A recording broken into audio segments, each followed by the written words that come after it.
and close it. Okay.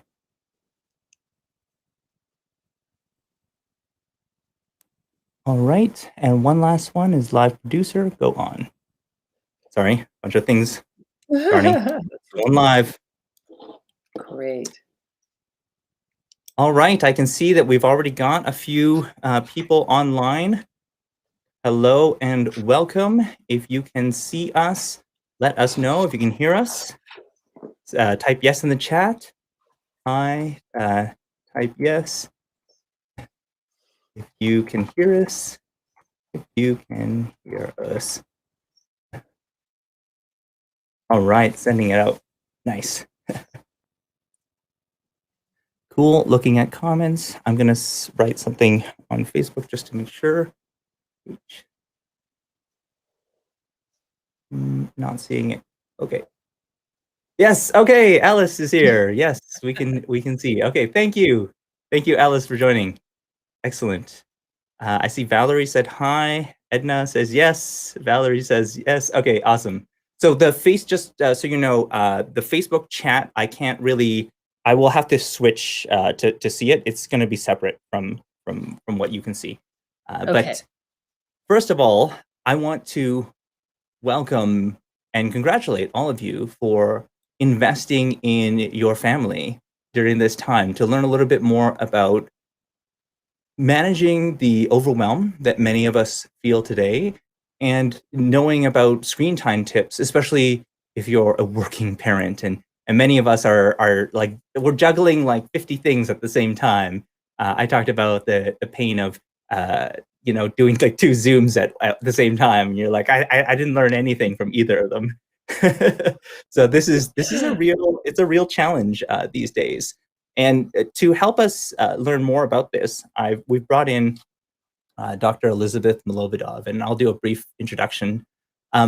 So Dr. Elizabeth Milovidov is a law professor and a children's rights advocate. She practiced as a lawyer, litigator in California for 4 years before moving to France. She's the founder of digitalparentingcoach.com and provides information and support to caregivers and parents who are looking for the best practices when it comes to social media, internet laws, and the internet at large. Elizabeth's publications include The Parent's Guide to Parenting in the Digital Age, The Parent's Guide to YouTube and YouTube Kids, and The Parent's Guide to Digital Detox and Disconnect. All of these are available on Amazon. I love your imposter shirt. So comment from Valerie. She says, Dr. M, I love your imposter shirt. Yes, so relevant for today. Among us. Gotta go. Gotta do it. Who loves this game? Come on. The best among us, yes. As a member of the working group of experts on digital citizenship education, she brings awareness to the adolescent digital world and serves as an active advisor on the European cooperation and international projects for e-Enfance, a French online child protection association. You can find tips and expert advice from Elizabeth in her interviews with France 24, internetmatters.org, Financial Times, and Cafe Mom, just to name a few. So Elizabeth's passion for navigating the digital world stems, of course, from her two young boys, or two young kids, tech-savvy children, let's call them. Yeah. Boys, yeah. Okay, cool. So I'll give it to you. Take it away, Dr. Elizabeth. Yeah, no, what a great introduction. And I will say hello to Alice. And I heard you say Edna. I think I know who Edna is. So I'll just say hello. Edna Madiopa, yes. Yeah. Hey, Edna. Edna's doing some great things for digital age in Africa. So that's really cool that she's here to hear what we have to say, me being in Paris in Europe and you being in Canada. So it's really a global effort here. And I do think that so many of us, we're all thinking about these things about, what can we do? How can we help our children? How can we help our families? And right now with the pandemic and lockdown, I think that managing the overwhelm, managing the stress, the anxiety of this online world has just, come crashing to the reality. And I have to admit, in a strange sort of way, I am just thrilled that parents are understanding digital parenting now, that they were forced into it. For that, I'm really sorry for the horrific circumstances that have pushed us all into this. But It's not your fault. It's all good. exactly, but it's just like, it's so horrifying because the Mm. pandemic, while it is a horrific thing, it has brought actually, it really just kind of pushed parents into the deep end of the swimming pool, the deep end of digital parenting. And I won't say it's been sink or swim, but I will say a lot of people are out there doing the doggy paddle and treading water, trying to get to the edge. And I just really want to say, that they can do it. They can learn. They can take it easy. They don't have to get out there and be super tech savvy and do the brushstroke and the backstroke. You can just tread water and get across and figure things out. So with that in mind, I think that it's important that all parents realize that this can be a fabulous opportunity. I know that it sounds crazy to say that, but it really can be an opportunity for you to understand what your children and young people are doing online. So, what are they doing? Where are they going? Who are they talking to? At what time? When at the sitters with grandma? And those were a few tips that I learned many years ago from the Parent Zone when I did a course with them on digital parenting, and they're in London. And I've just been continuing this work, and I think that even though a lot of parents ask me, I would love to know what parental control app, or what's the best parenting tip or tech thing that I can have. And I always want to say, it is you as a parent. You are the best parental control. You are the best source, and that you really can do this. So I don't know how much you want me to talk, Dr. Ed, because I can go on forever. I can start giving out tips. You can ask for questions. You can just cut me off and just let me know. What do you want me to do? I'm here.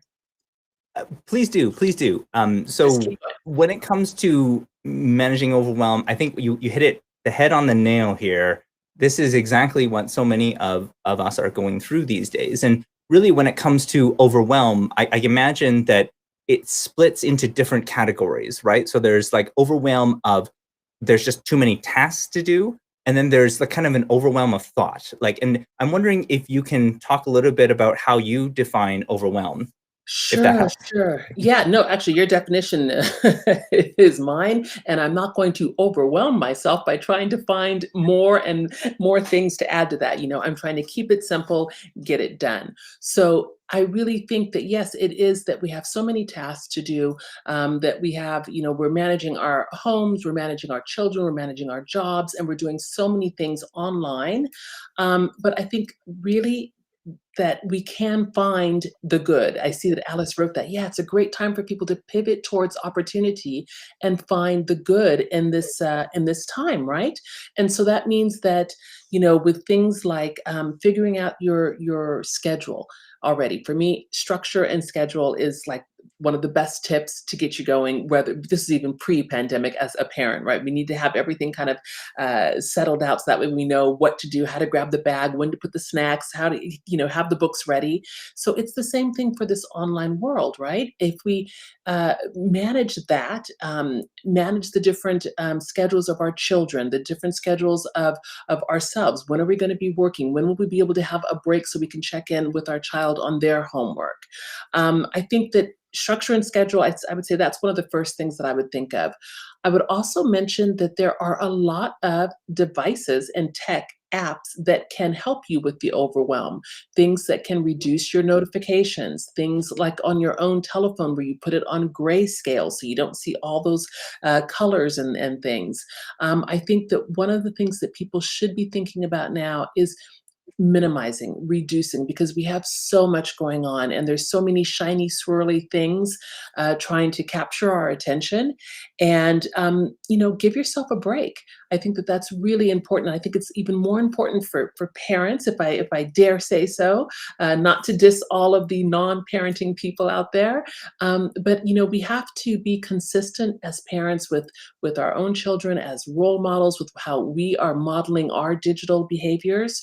And I think we also have to be a little forgiving, right? Because sometimes I'm on too long. And, even right now, it's 10 o'clock at night in Paris and I'm on, but it's really important and I'm forgiving. And I'm just saying it's okay because afterwards, tomorrow, I will definitely make it up to my children. My son has been talking about Minecraft family afternoon. So that's what I'll be doing tomorrow afternoon.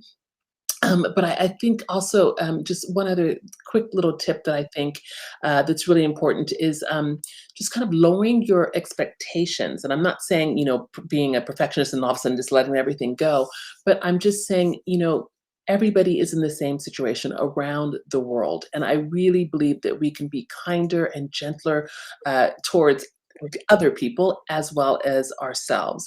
I've had a few calls with different colleagues saying, "Oh my gosh, I'm so behind on this. I should have gotten it." And I said, "Whoa, we're in a pandemic. This is not an excuse, but this is let's, be gentle with ourselves. You cannot keep all the balls in the air at the same way that we were doing before." So those are just a few of the ideas, some of the things that I've seen in my own digital parenting community, where parents are also talking about this sort of overwhelm and, how to just take breaks, how to find the positive, how to forgive, how to lower our expectations, and just how to get things done. I fully agree with that point, especially at the end, just being able to forgive ourselves. I remember speaking to many parents in my role as in an online school where they just, I feel so guilty. I feel like Mhm. a bad parent because my kids are spending so much time with screens, and it's the same kind of messaging that I have is, look, first of all, we're in a pandemic, you got to forgive yourself for like not figuring everything out. Nobody taught you about how to handle screen time in this age. And so we have to start somewhere. And then the other part was this notion of overwhelm is that you talked about the simple steps. And I fully agree with that too, because Yeah. so many times we're overwhelmed in not in tasks. Like our tasks may be the same as when we were working before, but we're overwhelmed now in much more in thought because you're spending so much more time alone by yourself, Mhm. and that means you have a lot more time to think about stuff, and you get overwhelmed in like, oh, I could do this, I could do this, I could do this, and if I do this one, then it means I won't be able to do this one. Oh, Yeah. like, Yeah. can I really get that done? And really, the most important thing is like that small step you said. Like, no, like ignore everything. Just do that one thing. Here's the one Yeah. small thing that you can do, and here's another small thing that you can do. It's like removing all the other things through action, and it's the overwhelm that causes the inaction, which is really the thing that is causing a lot more stress. We're just like paralyzed in this kind of thought cycle. Right, and it's interesting too that you're talking about, action, because I think that so much of what we can do as digital parents, the idea is for us to be proactive, right? So to really get out there and figure out what we can do, strategies and things that we can put in place beforehand, so that way we're not just reacting to a situation where we're reacting to screen time, we're reacting to a cyberbullying incident, and so on and so forth. I think that being proactive, taking those small steps, just, excellent, excellent. How's Is my this stuff Wi-Fi doing? resonating with you? Like in the make sure, are we connecting with some of the things that you are thinking about these days? Again, one of the reasons why we have a live stream is so that we can answer your most urgent questions. And I know that many of you in the audience already have questions about, well, here's the situation that I'm dealing with. We are here to help and to provide Mm, that level of support.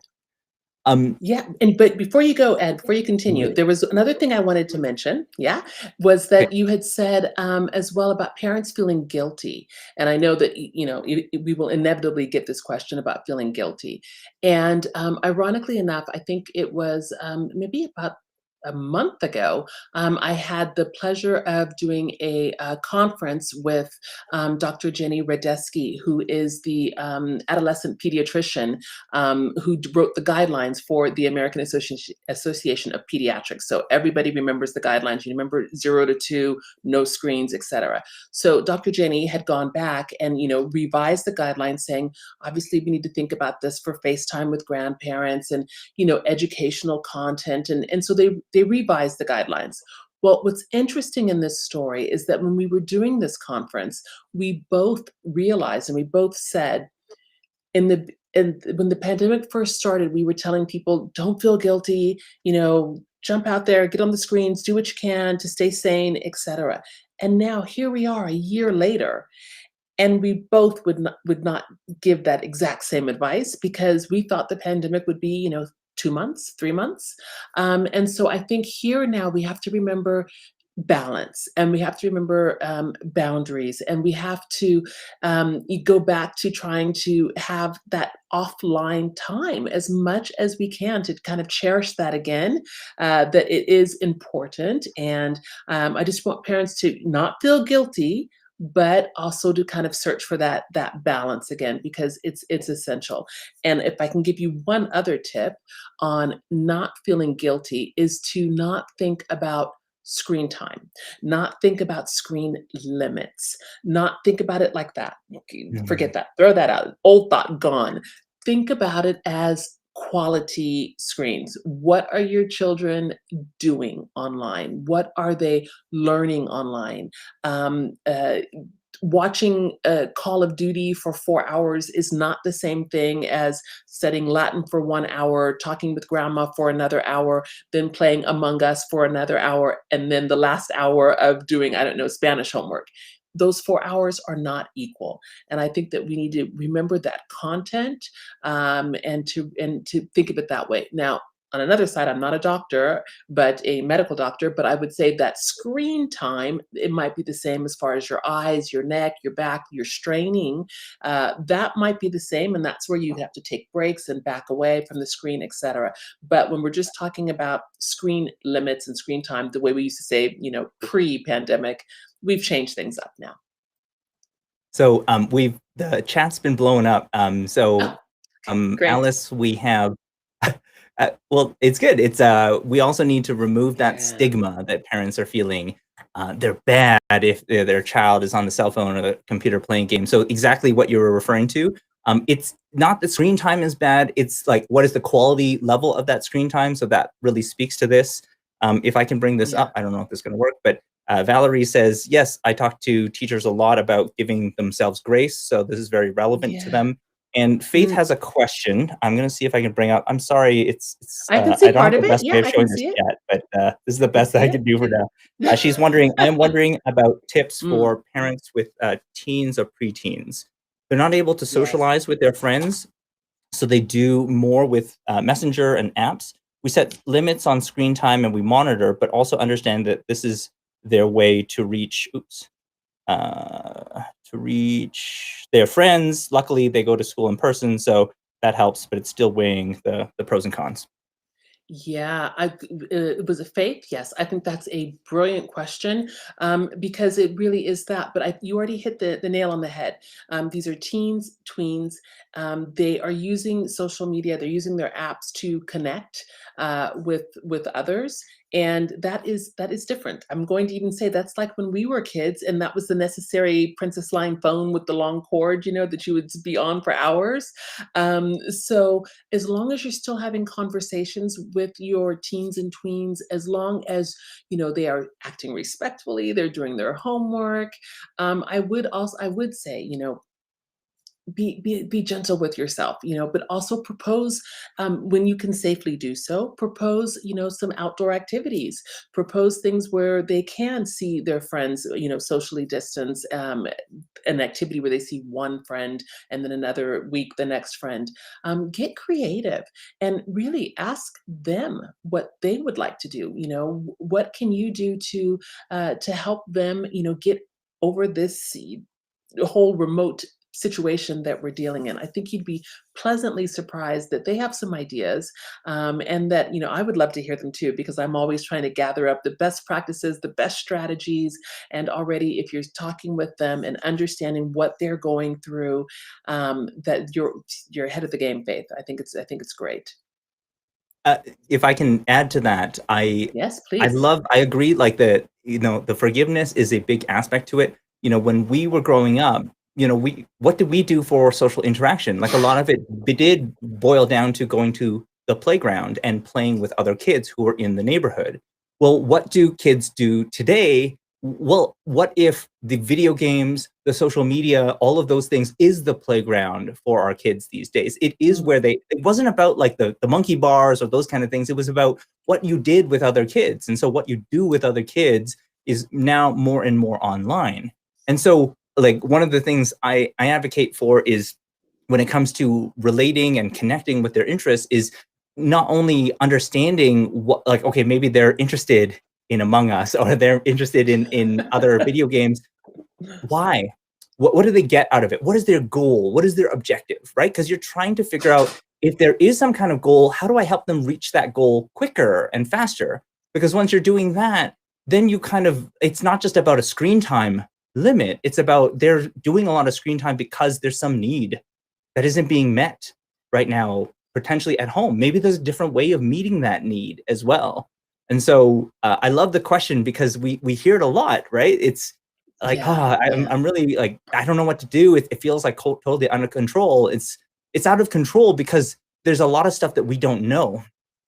But like we don't know, do they want to do like a lot of screen time because they're trying to like accomplish something together, they're trying to connect with Mm. friends, like are there different issues that they're trying to resolve? Once we know those things and we know what we can help to reach that goal, there may be other ways that we can help them. That doesn't necessarily mean just reducing the screen time. It's like the screen time is just a tool. It's just one of many that parents have available. Yes, and I love that you said, playground, because it just makes me all tingly, because it's a great example to remind parents about the digital playground, right? So as you would, if you're in that offline world and you took your child to the playground, you would be preparing them. You would be talking to them beforehand. Remember, being proactive and not reactive, right? So you would talk to them about petting a strange dog, what to do if a dog approaches you without its owner, talking with strangers, I don't know, playing in the sand, so that way they're not touching all the disgusting stuff. I mean, the whole point is that you were guiding them. And so I just want to make sure that parents realize that you can guide them in the digital playground as well, because you have your experience and your maturity to understand, when there is somebody who is a dodgy character who is contacting your child, you're able to figure that out and to help them. But the only way you're going to figure that out and know and be able to help them is if you're having open and transparent conversations where they're telling you what's happening on that digital playground. Okay. So again, the chat's blowing up. So Faith says, yes, that makes a lot of sense. Oldest still does her work, is respectful, and we talk all the time. Thanks for the insights. Oh, Sherman thank you. asks, That's wonderful, Faith. Good on you. thank you.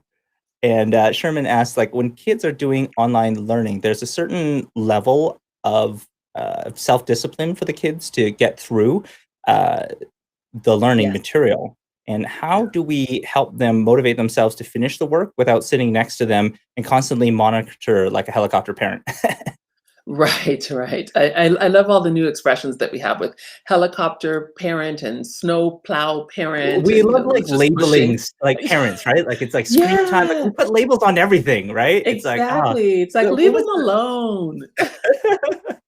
right? Like sharing like parents who are Yeah. sharing too much of like what their kids Yes, are doing. We call them like oversharing. parenting, oversharing thing. And I'm Yes, like, oh, exactly. we come up with great names for like We do, basically and as making long as parents feel bad. I was just getting ready to say that. As long as we're not shaming them, I'm okay with it. I like some of the expressions myself. But back to your question. Um, I think that it depends on the age, right? Because there's different motivations. And again, I think I always think this is a really interesting part about being a digital parenting consultant, is that I'm talking about really the things that are the technology and the devices, the social media, internet, etc. I'm not talking about pure parenting, and yet it always gets back down to pure parenting. And I would say, if you have a question and you're thinking about it in your mind, take the tech out. Right, so take the tech out, and then figure out how would you handle this problem if it was not about remote learning. So going back to our situation, we have your child. Let's say they're not remote learning, because I agree, we're talking about the self discipline, but it's just a matter of going to school. And you see they're sitting by a window, and out that window is all sorts of activities, and they're just, always looking out the window. How are you going to know if your child is going to complete the lesson and understand the lesson? Well, one of the things that you can do is what you can do with the online world as well, is when we're talking younger children, before the lesson starts, you say, "Hey, so after your lesson, I would love it if you told me like the top two, three things that you learned, the most important." So then you know that they have to give you a summary or finish it out. If the courses are being recorded, you can even say something like, "I would love to know what happens at the 1 minute mark, at the 20-minute mark, or at the 42nd minute mark." And that way they're really, watching the clock and paying attention as well. I mean, it's always about trying to find, I won't say parenting hacks, because I used this before, and one of my cybersecurity friends said, "Elizabeth, stop saying hacks. We're not hacking." And I'm like, "Okay, okay, it's just a trick." A strategy is, to get creative. And sometimes as well, it's just as simple as, think about when your children didn't want to go to school at all, and you would say, "Go to school, you're going to have a great day, and then it's going to be mommy and me afternoon, or we're going to, go by the library, grab a book, find something that's pleasurable for them to do." And I'm not saying bribery or reward system, hardcore compensation, but quite frankly, we go to work because we get paid. So a little bit of a reward, even if, like I said, if it's just a super mommy cuddle, I think that works too. I love that, and I see it as, getting them into doing it in a different way is very powerful, especially if because nowadays we're in this world where like kids have gone from the classroom to their living rooms, and so what's happening is we're no longer competing with other distracted kids in a very controlled environment. We are now competing with Xbox and movies and social media and everything else that can be out there. And so it is really difficult as a parent to go and compete with the interests of like these produced media. And so it is very important to like if you understand them and you understand like why do they like it so much, and where do they want to go, like what would be the next step with that. Then in terms of motivation and getting them to do their work, like I always say that there are no boring tasks, only boring imaginations. And so if they can't connect it to their imagination, that's one of the reasons why they say, "Oh, this is so irrelevant." So if you've got that motivation, they're going to do this on their own. But if you don't, and you say, "No, you're going to sit down and you're going to write through all of these examples," you're just like, "Oh." And I do feel like this is like for me, it's insane. Like 1 week, my kid's in grade 2, and he'll get like 40 pages of like worksheets that he has to do, and it takes like 2 hours a day to do. It's insane. And at some point, we Right. have to say, "You know what? We're not going to do all those." Yeah, yeah, Like we could, but it's exactly. not going to help him. It's going to make him like really not Mm, attracted to math at all. Like we need right, to the interest is more important than like going through everything. Like this attachment that we have as parents, like they must complete everything. I think is right. another challenge as well.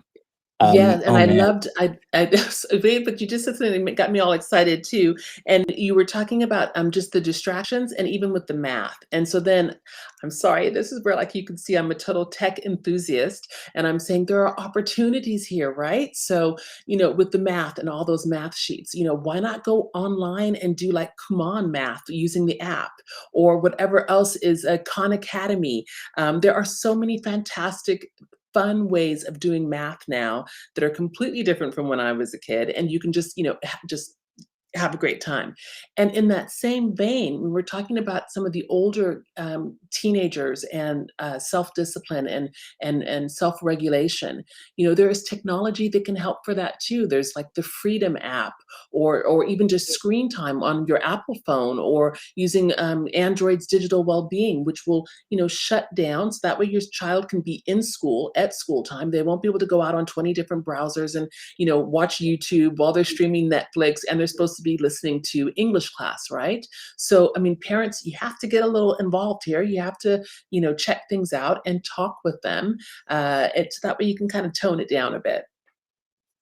So, again, the chat, we have Faith saying, like, "We found other things that help as well, like she knits, and we do a lot of family things, Yeah, dinners, no I tech in the love it. rooms at nighttime." That's a great one. Edna says, Yeah. "Very insightful. Do you think putting up a personal development programs for kids in the digital space, would that be of some help to get them to build up quality screen time?" Oh, that's an interesting one, Edna. I think, quite frankly, anything that we can do to help our children help our children's development, personal development, mental, social, and emotional learning, I say go for it. If there is a way to combine all of that, and it's in a digital space, even more so. I had the pleasure of working on a project in Europe that was funded by the European Commission in 2014, 2016, and we were looking at cyberbullying and bullying, and we were looking at social and emotional learning. And we looked at children ages 11 to 14, and we were just trying to, you know, figure all of these things out. And Edna, it's exactly as you said. It's, you know, at this developmental stage, when can we get in and really help children and support children? Well, what we realized at the end of this 2-year project, looking at I can't remember how many teens, but I would say at least 1,000 in 6 different European countries, we realized that 11 to 14 was too late, that we needed to go Mhm, totally. younger to start yeah, we needed to go Yeah. younger to start with social and emotional learning. So what I would think, Edna, would be to look at something like Denmark, a country's, you know, model. I think we should be cutting and pasting and not reinventing the wheel. Look at countries where some of these programs work, and they work really well, where they're teaching children social and emotional learning from age 3 years old, right? So you can do that without screens because they don't need it. So 3 years, 4 years, 5 years, your developmental program until you're building them up into getting into digital spaces, and they've already acquired the skills of kindness and empathy before they hit the digital space. And Edna, then I'm telling you, rock stars. I can just see it. So 100%.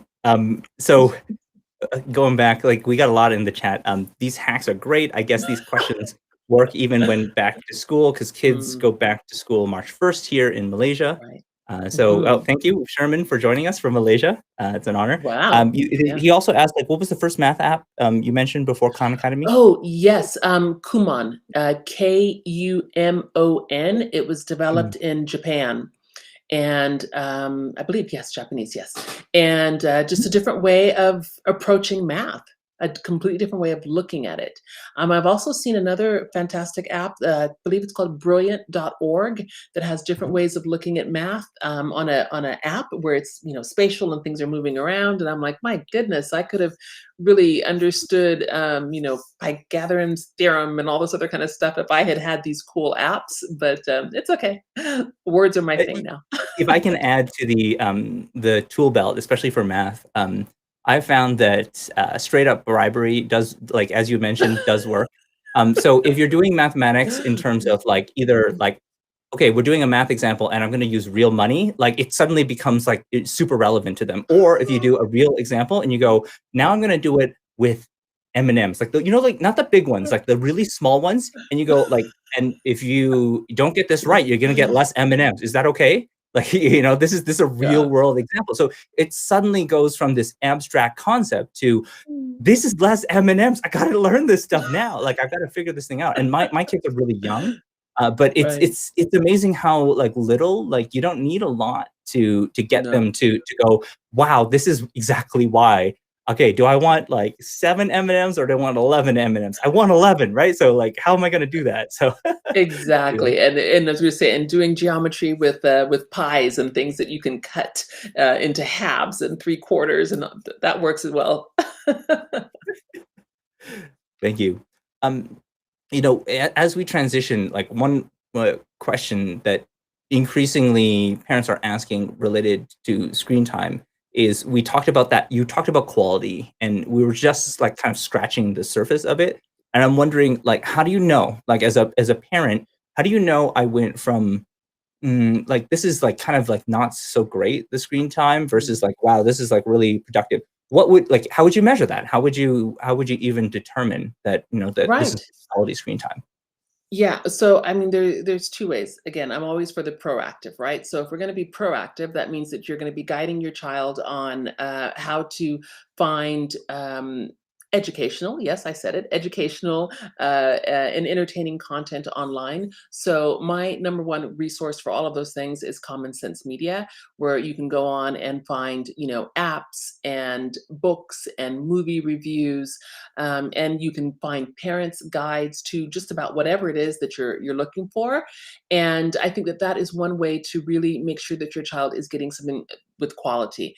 And what's even better with Common Sense Media is that they go in and they specifically tell you about the types of content, whether it has violence or profanity, whether it's educational. And I think that positive role models, I mean, I think those are all fantastic things. And one other little tip that I think is great, especially for parents with younger children, because sometimes you don't always know. And Sesame Street is, Sesame Street, and you after a while you're like, okay, what else can I show them? Is that you can just go on and, for example, tick the little box for 3-year-olds, and you can find all the content that it is appropriate for 3-year-olds. Now, with that in mind, there are also parent reviews, where the parents will talk about these items. And then, what is my personal favorite as somebody who is a children's rights advocate, and I believe always that we need to keep talking to our children, talk, talk, talk, talk, talk, is that they ask the children, what do you think about this? What age should it be? Did you like it? Did you not like it? So that is one way, beforehand, to find out about content, and to find out, what this is going to do for your child. The other way to find out about content is that reactive way that I was mentioning, which is you're watching how your child is reacting, to certain films or apps or episodes, and you'll get a pretty good idea, what riles them up, what gets them excited, what when they watch something, I don't know, Ed the Science Guy, or any of the little I'm trying to remember all the things that my kids used to love when they were little. They're 11 and 14, but there were so many really good, the Einsteins. There we go. I was thinking about the Einsteins. And then they get off Little the Einsteins, yes. episode. Yeah, the little Einsteins. They stop watching the episode, or they stop playing with the app, and then they want to go get pen and paper because they want to reproduce something that they had learned. I mean, these are all indicators of, the content that you want to get more of, and the ones that you want to reduce, if you can. Uh, I think this is really powerful about having these right kind of resources that point towards the right direction. Because I would say For that for sure. the most part, we're in a pretty different world now. Like, people ask, like, what's the difference between screen time today versus when we just watched TV as a kid? And I guess a lot of it has to do with who curates or who determines the programming for that. Right. It used to be a person, and now it is very much an algorithm or an AI who's making determinations for that. And I'm Yes. kind of curious, like there's not a lot of rules right now on AI, like, recommending certain things to your kids, and if it recommends something Mm. inappropriate, there's not a lot of rules that kind of prevent Yeah. companies from being liable if that happens. So I'm wondering, like, is that the current state of affairs right now? It's like the wild west, they can just give you whatever recommendation, or are things, like, starting to change even from, like, a legal, political perspective? Like, are we gonna start seeing some broader changes in this space? Yeah, I personally, I think so. I think we're going to start seeing more regulation because it's already happening in the United States, also here in Europe. But I do think that, um, just because I do work, I consult for tech companies as well as non-governmental organizations and governments. So I do think that one of the things that can really support parents is to realize that all the tech companies have safety centers. They all have guidelines. They will tell you that their content is not for children, and how to set up parental controls, how to reduce, how to limit. After that, when parents give an 8-year-old a TikTok account or a 10-year-old an Instagram account, and we know that these are for 13 and plus, we can't really say anything. So you'd said used the word liable for tech companies, and I was like, my lawyer hat came on saying, don't we're not going to say liable right now because that's not what we're talking about. But let's just say that these are very challenging times, and I think that just for example, something really simple when we're talking YouTube, if you do not want your children going down the rabbit hole of suggestions, well then turn off the automated recommendation and the next thumbnail that will keep coming up. Same thing with Netflix. If you don't want them to sit there and watch episode after episode, turn that off. There's a button that you can press so that you don't have to automatically see watch next episode. And how do I know this? Because I watched the Bridgertons probably in like 4 hours. Definitely a weekend for sure. And so do as I say, not as I do. You know what? I think that that's the key. We didn't talk about liability, but I do feel like Yeah. eventually there's a lot of rules that we have in media production, especially like involving children, like rating systems, compensation for child actors. Like how much are many of the child actors, like Ryan's Toys reviews, actually going to get when they're older? Like we have no idea. Like the rules are different. We don't treat them like we treat a child actor right now in the United States, but maybe in other regions we're starting to do that. Like these kind of things are coming, but they're definitely like they don't exist yet because the technology is usually ahead of where we are in terms of the legal Exactly. practice. And and I'm so excited that you mentioned that because I am in Paris, France, and just a few weeks ago, I'm just with the pandemic, I never remember if it was last week or last month, but France did start the first law for child influencers. So here now in France, if a child influencer is making money, so that's kind of the only tricky part. But if they're making Yeah. money, then any of those revenues, that revenue has to be held for them until they're of majority age, and they also are treated like a child television star, so they have working hours, etc.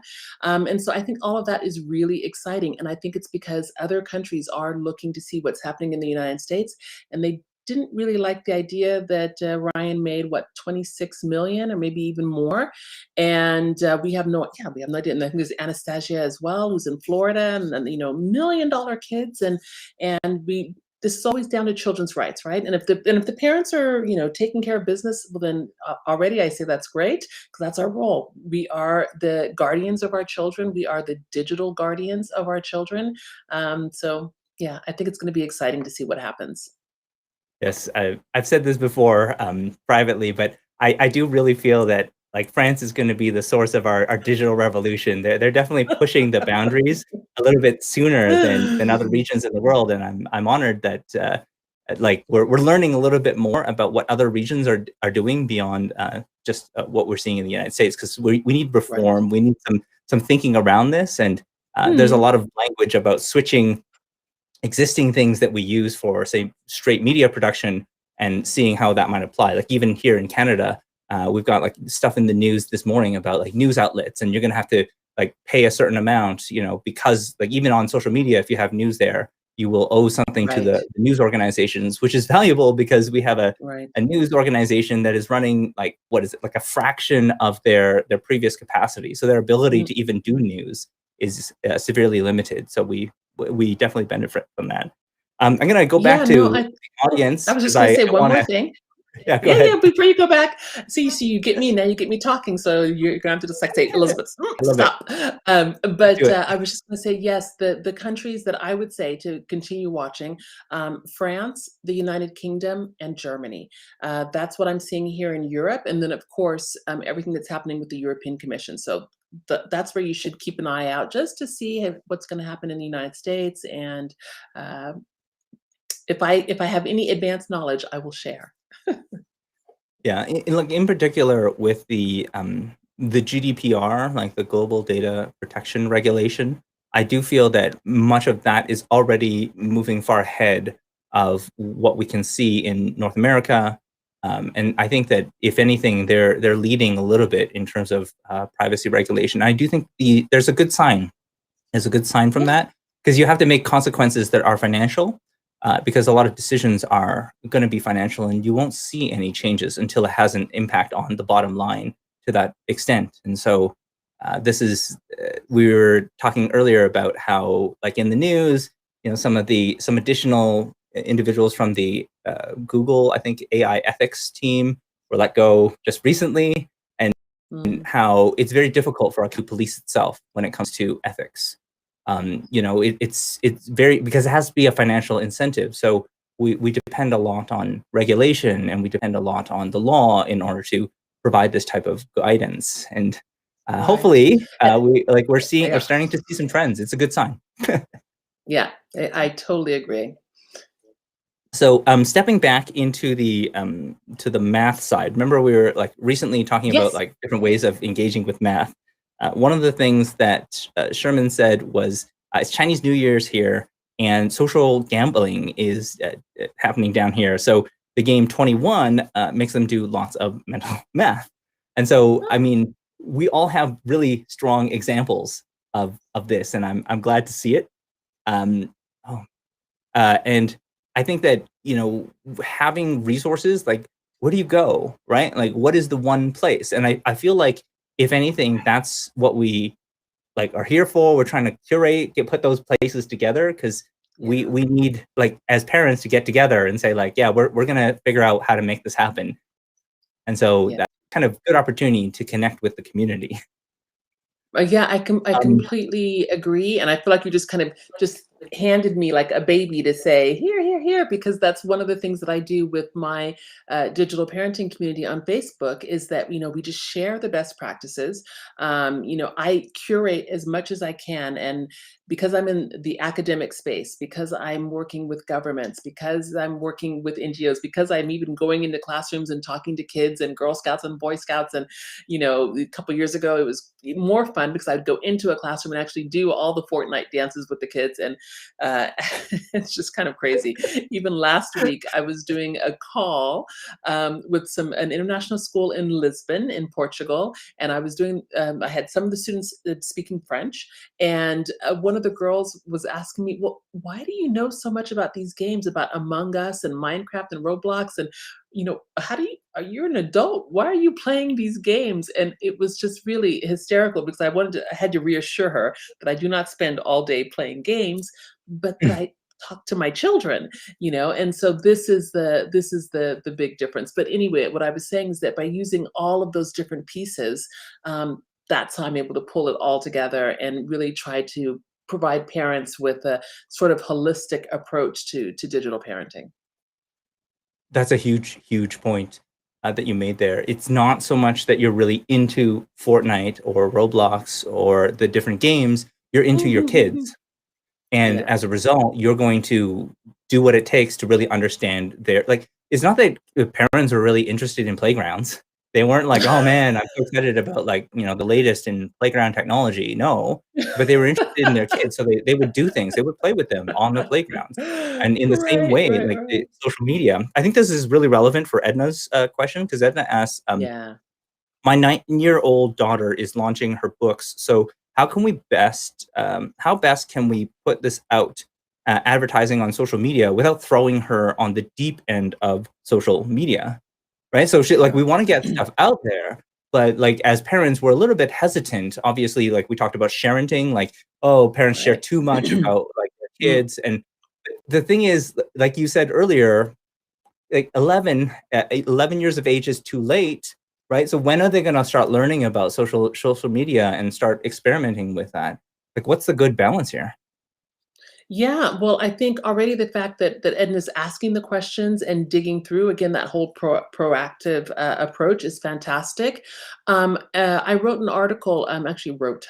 I did not write an article. I was interviewed for an article for the BBC on child influencers, talking about so your child wants to be an influencer. What do you do? And I distinctly, and for me, Edna, this is kind of the same situation because anytime you're talking about putting your child out there in the social media realm and influencer realm, you have to be aware of the negative Nellies, the comments, all of the things that can come back that she may not be able to handle. So what I would suggest is one, to make sure that it's really her, that she's the one who wants to get those books out, and not you, that you're not but was it Shirley Temple or Brooke Shields' mom pushing them out into the spotlight? But that she really wants to do that. And then when you sit there and talk to her all about this, then that's great.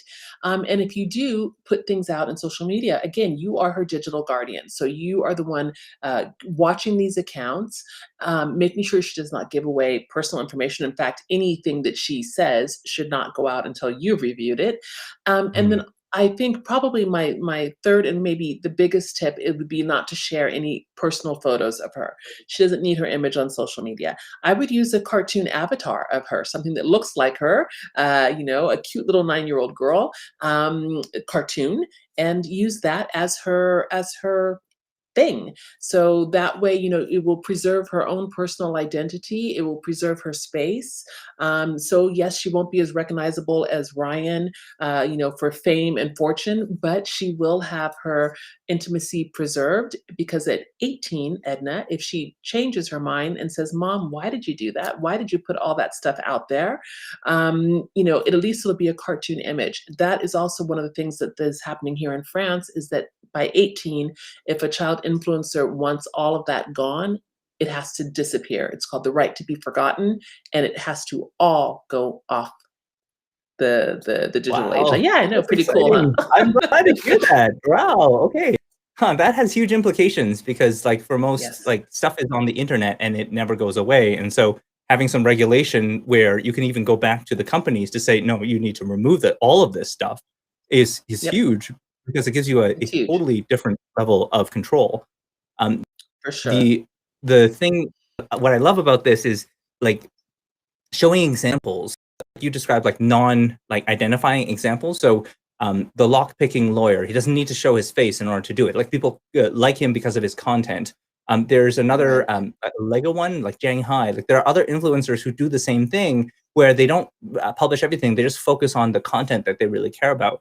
And so if your channel is less about you and more about the content that you produce, then there isn't as much of a need to go and publish stuff publicly so that everyone can Mm, like it's not about your face and how famous you are. It's more about like what you're showing them and what your creativity is and what you produce. I think that might be a good way of focusing them on something that potentially is going to last a little bit longer than their appearance as a youth.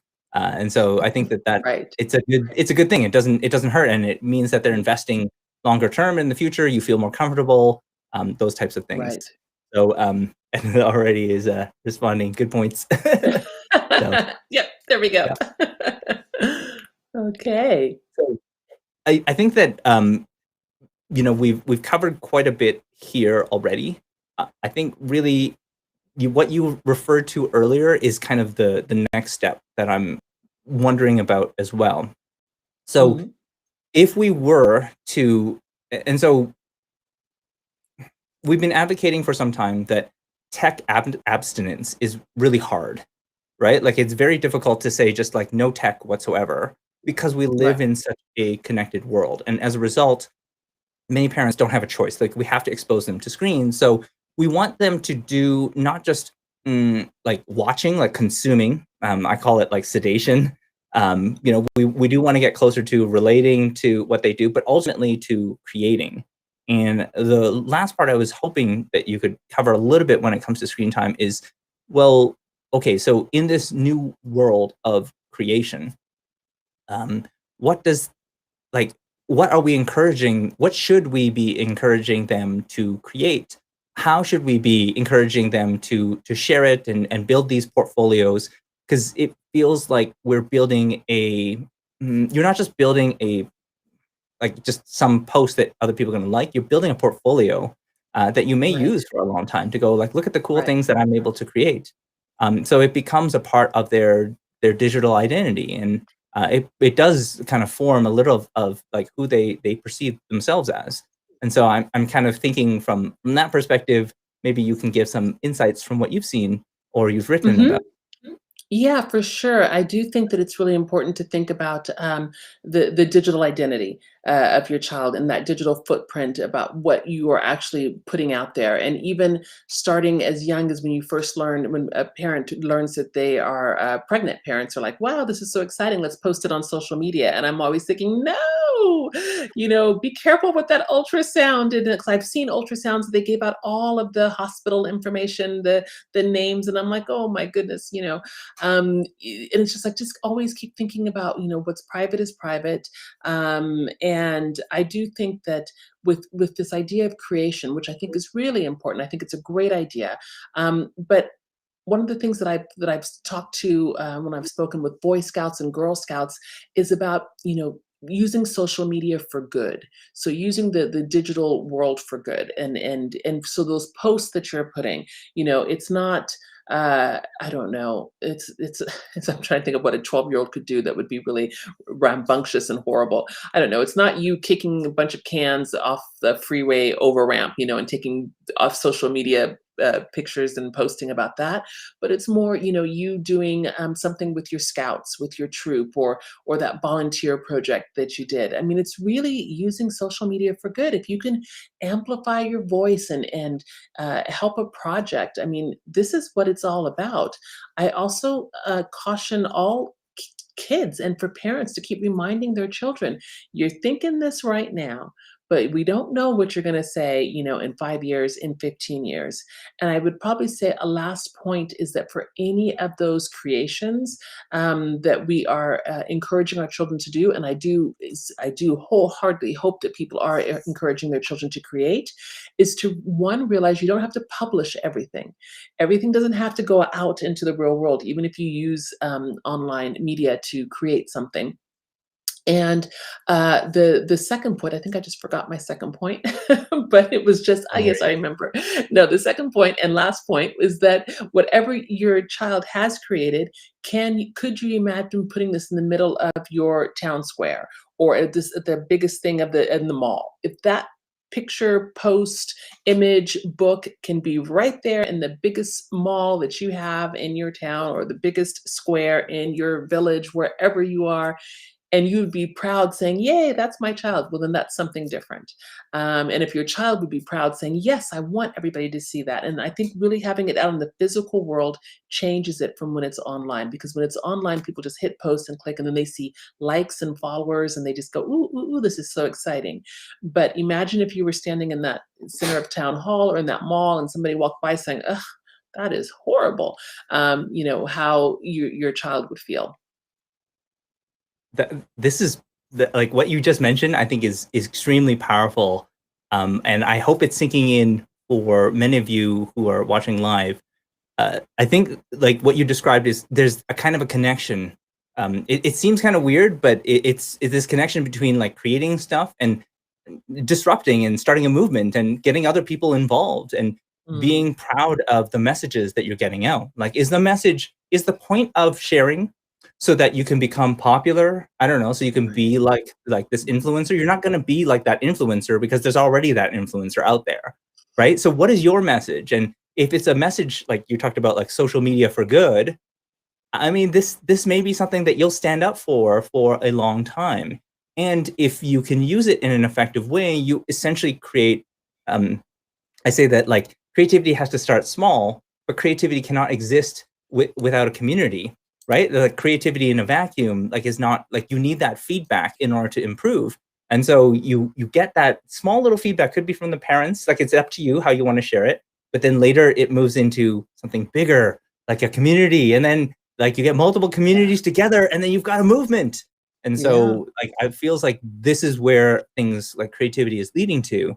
And that's where knowing social media and understanding like how does it work, how does it create this kind of viral effect, if you can harness that and start understanding from that perspective, you it's very easy to use social media for very powerful positive means as well, not just for the negative consumption. And so that's my goal for many of you. I hope that makes sense.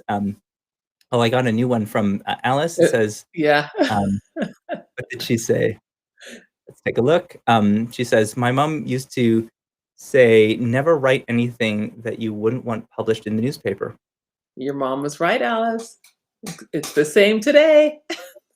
This is why I say take the tech out. And if we think about what our parents did and everything else, there's so many parallels, that we really can do this. We really can. I like your mom, Alice.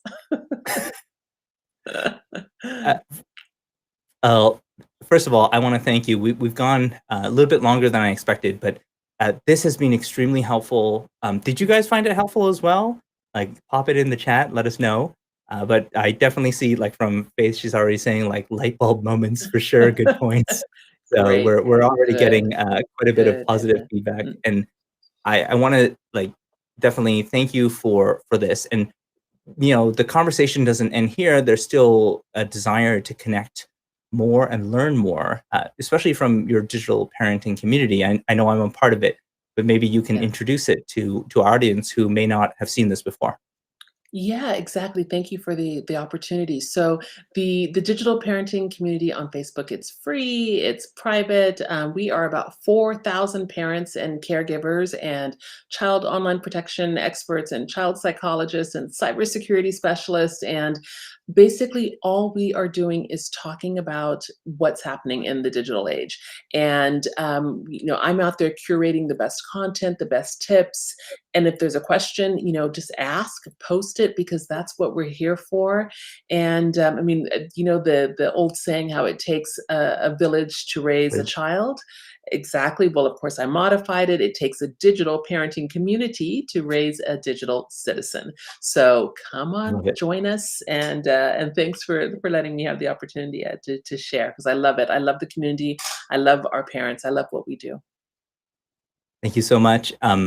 Before you go, I just want to say, like, if the chat's been blowing up, we've got a lot of very positive things. Like, could listen to you two all day long. Thanks for the invite. Love this. Also from Alice, as well. She's saying this is excellent. Thank you. So, um, you know, we've made an impact today, but it Yeah, continues. This is a message that we as parents need to get together, and we need to start speaking with each other. We need to start sharing those tips. I would encourage everyone in our community, go join the community, the digital parenting community. You're going to learn a lot, from Dr. Elizabeth. You're everyone. going to learn a lot from each other, and I think Yeah. really that's what we need nowadays. Like, in this time of remote learning, we were meant for connection. We were made for this type of connection, and so we weren't meant to work, to learn, to struggle and suffer alone. And so this is an opportunity for us to all connect. So once again, thank you so much, and to Dr. Elizabeth, thank you so much. We really appreciate all of your input My and pleasure. this. My pleasure. So thanks very much. We'll catch you next time. Next week, I'll be covering a little bit more on AI and ethics. Thank you. Take care. Bye.